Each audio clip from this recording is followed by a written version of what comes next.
الحمد للہ رب العالمین والصلاة والسلام علی رسولہ الکریم۔ اللہ تعالیٰ کے نزدیک سچا اور برحق دین اسلام ہے۔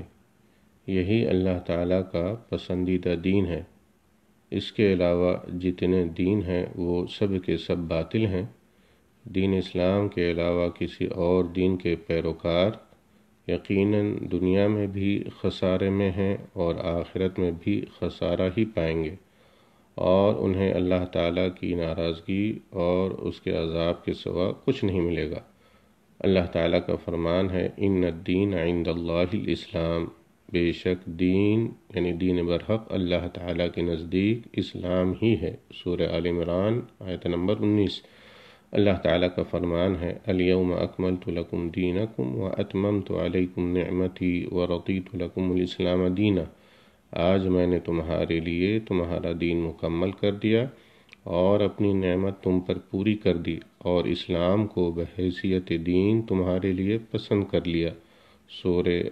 سورہ المائدہ آیت نمبر 3۔ اللہ تعالیٰ کا فرمان ہے وَمَن يَبْتَغِ غَيْرَ الْإِسْلَامِ دِينًا فَلَن يُقْبَلَ مِنْهُ وَهُوَ فِي الْآخِرَةِ مِنَ الْخَاسِرِينَ۔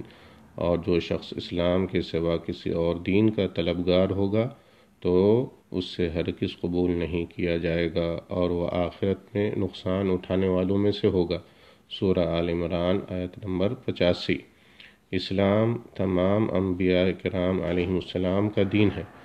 آدم علیہ السلام سے لے کر محمد صلی اللہ علیہ وسلم تک تمام انبیاء علیہ السلام دین اسلام کے ساتھ مبعوث کیے گئے۔